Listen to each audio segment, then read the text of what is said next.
Ginaganap ngayon dito sa CSI Stadia Dagupan ang Bohemian Team Acquaintance Party ng University of Luzon na dinaluhan ng iba't ibang estudyante galing sa iba't ibang departamento ng university. Kasabay ng pagbubukas ng bagong taong pangpaaralan, kasalukuyang isineselebra ngayong gabi ng University of Luzon ang Mass Induction Program and Acquaintance Party. Modern Bohemian ang napiling tema ngayong taon. Nakikita naman na ngayon na isa-isa nang nagsisidaluhan ang mga estudyanteng kasali sa nasabing party. Matatandaan naman na idinaraos ang Mass Induction Program para sa panunumpa ng mga bagong halal na opisyal at ang Acquaintance Party upang salubungin ang mga freshmen at transferees. At iyan ang kasalukuyang lagay dito sa CSI Stadia. Magandang gabi. At muli, dito sa Stadia Dagupan, ako si Ira Nava, nagbabalita. Isinasagawa ngayon ng mass induction dito sa Stadia kung saan nagtipon-tipon ng mga officer-students sa iba't ibang departamento. Ang bawat isa sa kanila ay may hawak na kanya-kanyang kandila bilang panunumpa sa nasabing posisyon. Equals participation. Ang mass induction ay isinasagawa taon-taon na kung saan nabibigyan ng pagkakataon ng mga estudyante na makilalang iba't ibang opisyal at kapwa-estudyante sa nasabing universidad. I used to remember what my grandfather, Luis S. Samson Sr., used to tell me when I was still working in Philippine Veterans Bank. He always tells me, you have to work hard, Saisi, in order for you to have a good future. When I was in public service for 11 years, my grandfather always tells me, leadership always starts with involvement with your family, with your community, and with your school. And now, I would like to thank our President, MacArthur Samson Sr., for giving me a chance to be the Assistant Director of Sani Elegado for Students Affairs, to share my ideas and to lead University of Luzon to its mission and vision.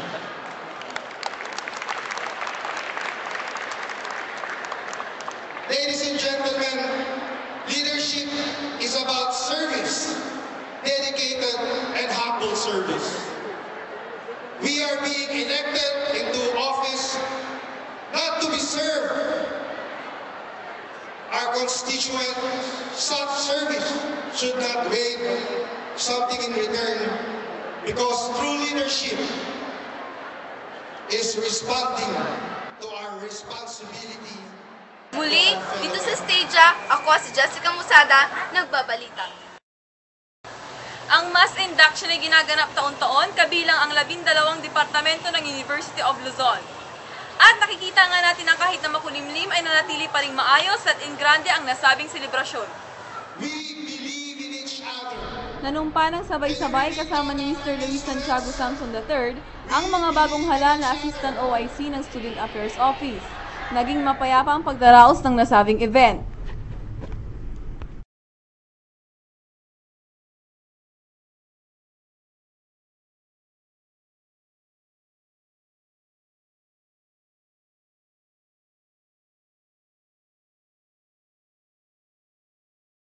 Sa CSI Stadia, ako si Veronica Alday. Magandang gabi.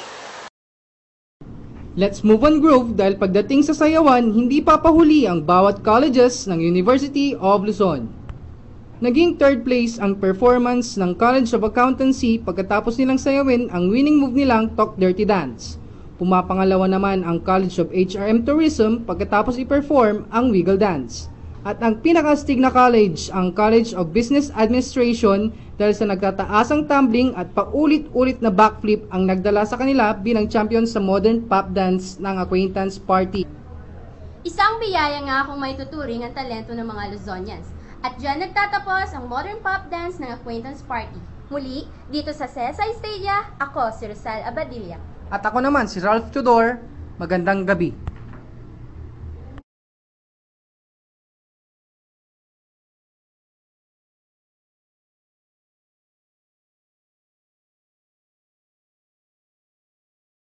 Isa sa mga highlights ng University of Luzon Mass Induction Program and Acquaintance Party 2014 ang pagpili sa Best Dressed Couple, Face of the Night at Mr. and Miss Faculty of the Night.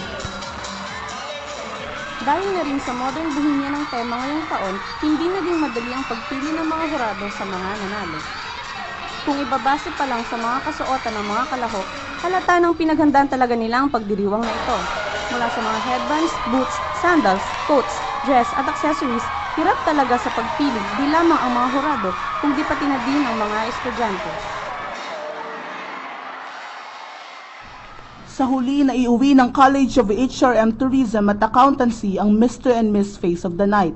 Samantala, nakuha ng College of HRM Tourism at Engineering, Architecture and AIT ang Best Dressed Couple. Naipanalo naman ng College of HRM Tourism at Accountancy ang Mr. and Miss Faculty of the Night.